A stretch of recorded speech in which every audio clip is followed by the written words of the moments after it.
તો આ તરફ સાબરકાંઠાથી તુષાર ચૌધરી ચૂંટણી લડવાનું નક્કી છે। સાબરકાંઠા બેઠકથી તુષાર ચૌધરી લડશે। શરૂઆતમાં ઇનકાર બાદ તુષાર ચૌધરી પણ ચૂંટણી લડવા માટે તૈયાર થઈ ચૂક્યા છે।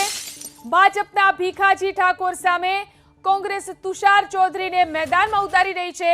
સાબરકાંઠાથી તુષાર ચૌધરીનું ચૂંટણી લડવાનું નક્કી છે। તેઓ પણ શરૂઆતમાં ચૂંટણી લડવાનો ઇનકાર કરી રહ્યા હતા, પરંતુ ત્યારબાદ હવે તેઓ ચૂંટણી લડવા માટે તૈયાર થઈ ચૂક્યા છે। ત્યારે હવે ભાજપના ભીખાજી ઠાકોરની સામે કોંગ્રેસના તુષાર ચૌધરીનો જંગ જોવા મળશે। તો લોકસભા બેઠક પર અહીં નામ જાહેર કરવામાં આવ્યું છે। આદિવાસી સમાજનો મોટો યુવા અને શિક્ષિત ચહેરો છે તુષાર ચૌધરી। ભાજપના ભીખાજી ઠાકોર સામે કોંગ્રેસના તુષાર ચૌધરી ચૂંટણી લડશે।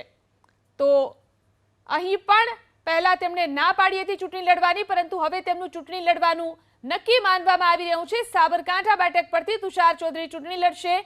શરૂઆતમાં ઇનકાર બાદ હવે તેઓ માની ચૂક્યા છે, ચૂંટણી લડવા માટે તૈયાર છે।